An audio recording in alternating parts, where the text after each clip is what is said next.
ان کا ذرا تھوڑا سا آپ بیان فرما دیں کہ وہ 7 لوگ کون ہوں گے؟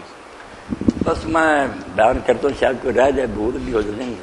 پہلا تو ان میں جو ہے نا، جس سے اندازہ کریں کہ یہ اسلامی حکومت جو اتنی بڑی بات ہے کہ یہ صوفیزم نے کہہ دیا نہیں خانقاہ اور حجرہ میں اللہ اللہ کرو یار، حکومت کا کیا لینا دینا، کتنا ظلم کیا۔ پہلا ہی یہ بیان فرمایا آپ نے کہ الامام اولاد، جس کو حکومت ملے اور انصاف سے وہ حکومت کرے، یہ پہلا گروہ ہے جو عرش کے سائے کے نیچے ہوگا۔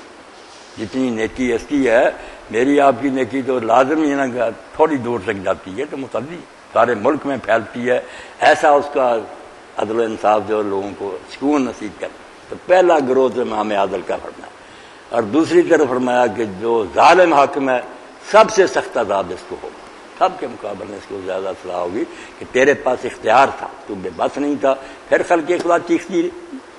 تو پہلا گروہ اللہ کے رسول نے امام عادل کا فرمایا، اور دوسرا یہ بھی فرمایا کہ ایسا نوجوان شاب النشا فی عبادت اللہ، جب سے ہوش سنبھالا اللہ کی عبادت میں مشغول لوگوں نے دیکھا، اٹھتی جوانی میں سے وہ اللہ کے سامنے جھک گیا۔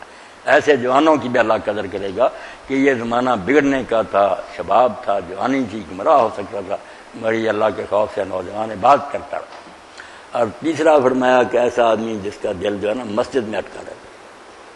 اور یہ بھی پھر ایک گروہ فرمایا کہ جن کی محبت اور ایک دوسرے سے جدا ہونا اللہ کی وجہ سے، اللہ کے لیے وہ اکٹھے ہوتے ہیں، ایک دوسرے کو ملتے ہیں، دین کی باتیں کرتے ہیں، دین کے بارے میں سوچتے ہیں، اور جب اٹھ کر جاتے ہیں اس کے بعد بھی ان کے دلوں میں ایک دوسرے کی اللہ کی وجہ سے محبت قائم رکھتی ہے۔ یہ نہیں کہ سامنے دکھانے کے لیے کریں اور بعد میں دھوکے کریں، نہیں، وہ ایسے دو مسلمان بھائی ہیں، اکٹھے ہوتے ہیں پھر بھی اللہ کی محبت سے، اور اگر جدا جدا ہوتے ہیں پھر بھی اللہ کی محبت ساتھ لے کر جاتے ہیں۔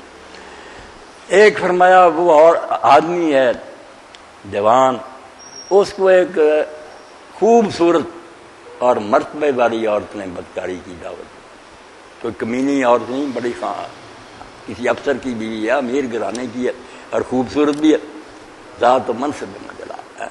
وہ اس کو بدکاری کے لیے کہتی، مگر اس نے کہہ دیا کہ نہیں، میں اللہ سے ڈرتا ہوں، میں یہ کام نہیں کروں۔ یہ بھی بڑا امتحان ہے۔ یوسف علیہ السلام جیسے بندے یہ امتحان دے سکتے ہیں، اللہ خود کہتا کہ اگر میری مدد نہ ہوتی تو وہ بھی پھسل جاتا۔ اس لیے ان لوگوں کا بھی کہا کہ جن کو ایسی حسین جمیل عورتیں برائی کے لیے کہیں، اگر وہ اللہ کے خوف سے یہ بات نہ کریں۔ اور ایک گروہ فرمایا کہ جو اس ہاتھ سے اگر خیرات کرے نا تو بائیں کو پتہ نہ دے، چھپا کر خلق خدا کی مدد کرے، ان کو بھی اللہ اپنے عرش کے سائے کے نیچے دے گا۔ یہ گروہ آپ نے بیان فرمائے، بڑی باتیں، ایسے لوگ بھی جن کا دل مسجد میں اٹکا رہتا۔ یہ 7 گروہ صحیح بخاری سب کتابوں میں آپ نے بیان کر دی، ان کو اللہ اس دن اپنے عرش کے سائے کے لیے، یہ پریشان نہیں ہوں گے، خواہ کتنا دن لمبا ہو، یہ جنت میں ایک سامنے بیٹھے ہوئے ہوں گے۔ اللہ ہاں، مگر یہ قضاء کا منصب جو ہے نا خطرناک بہت۔ 3 قسم کے قاضی ہیں، جن میں سے ایک جنت میں جائیں گے، 2 قسم کے جج جہنم میں جائیں گے، کہ جنہیں فیصلہ کرنا ہی نہیں آتا، جانتے نہیں، ادھر ادھر سے سفارش کر کرا کے جعلی سند لے کر قاضی بن بیٹھے، یہ بھی جہنم میں جائیں گے۔ اتنا نازک منصب تم نے سنبھال لیا، لوگوں کی جان مال عزتوں کے فیصلے کرنے تھے، علم ہے ہی نہیں تھا۔ اور دوسرے وہ جو جانتے بوجھتے پھر غلط فیصلے کرتے۔ جنت میں وہی گروہ جائے گا جو پہلے تو میرٹ کے لحاظ سے قاضی بننے کے لائق تھا، اور دوسرا پھر اس نے حق ادا کیا، نہ رشوت لی، نہ کسی کا پریشر قبول کیا، جو انصاف کی بات کی۔ پھر قاضی کا بھی بڑا مقام، عادل قاضی جو ہے بھی بڑی شان کا مالک۔ مگر زیادہ جو ہے نا اللہ پناہ دے یہ حکومت والے لوگ، ان کا چونکہ امتحان سخت ہوگا، رائی جو ہوئے گلے کے چروائے، تو حضور نے فرمایا اس دن یہ لوگ یہ چاہیں گے کہ ہمارے سر کے جو بال ہیں نا یہ سریا سے باندھ دیتے ہیں آسمان کے ستارے کے ساتھ، اور ہم لٹکتے رہتے ہیں زمین و آسمان کے درمیان، یہ اس سے بہتر تھا کہ ہم افسر نہ بن۔ کیا بنا، ایک ایک بات کا حساب دینا ہوگا۔ یہ سلطان بشیر محمود نا، جس نے یہ اٹام تلفظی کا کیا، اس نے اپنی کتاب جو آپ نے مجھے دی تھی کہ زندگی بعد موت کے بارے میں، آخرت کو اس نے سائنس کی روشنی میں ثابت کیا۔ قرآن پڑھا اس نے، لوگوں نے اس زمانے مشہور کر دیا بات چارے نے کام اسی نے شروع کہ یہ قادیانی جھوٹ بولا، پھر الزام لگا کر 2 سال کے لیے حکومت میں بند کر دیا. ہر اچھے آدمی کو سزائیں دی، مگر اس کو قرآن پڑھنے کا موقع مل گیا. یہ کتاب نا لے کر آپ نے پڑھ لی، اس نے سائنسی نقطہ نظر سے نہ موت کیسے آتی ہے، پھر قبر میں کس طرح سنتا بھی سب کچھ، بعد میں بھی جو ہے نا شہیدوں کی لاشیں کیوں سائنسی ثبوت دیے ہم دین. اس نے کہا سائنس مسلمان سائنسدانوں کو میدان میں آئے کہ ان چیزوں کو بناتے بناتے ان کافروں کو سائنسدانوں کو منوائیں. تمہارا اپنا علم مانتا کہ یہ سب چیزیں جو ہو سکتی. اس میں اس نے اپنے والد کے بارے میں کہی کہ میرے والد شریف خان حج کے لیے گئے، پھر راستے میں فوت ہو گئے، لاش لائے تو کراچی ہم وصولنے کے لیے گئے تو جس ڈبے میں ان کو رکھا گیا خوشبو ہی آتی، اس میں سے نکالا گیا پھر بھی خوش، حالانکہ کئی دن ہو چکے فوت. اس میں پھر کہتا کہ ایک دن خواب میں نا میں نے ابا جی کو دیکھا، پہلے ہم دعائیں کرتے تھے بڑے خوش، مگر ہتھکڑیاں لگی ہوئی تھی اور چہرہ اترا ہوا.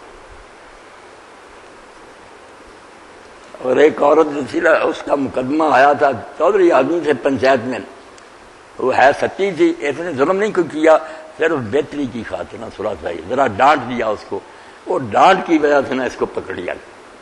آدمی بہت نیک.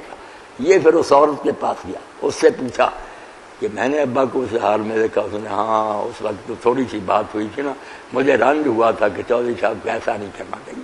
ٹھیک ہے میرے ساتھ زیادتی میں ڈانٹا جو مجھے نہ نہیں. اس نے پھر کہا کہ پھر تو معاف کر دے. معاف کیا، دوبارہ پھر نظر آئے، پھر ہتھکڑیاں کھلی ہوئی تھی اور رہائی مل گئی. اس لیے یہ فیصلے اور جو اختیار ہے نا، انعام بھی بڑا مگر اس میں نزاکت اور خطرہ پڑا کہ اللہ پوچھ لے گا کیوں زیادتی کی. کتاب کو پڑھنے والی ایک واقعہ ہو کہ میں نے حلف لیا مجاہدین سے کہ حلف اٹھا کر بتاؤ بات سنی سنائی. تو انہوں نے کہا کہ ہم افغانستان میں جہاد کرتے تھے، ہمارا ایک ساتھی جو تھا نا گم ہو گیا.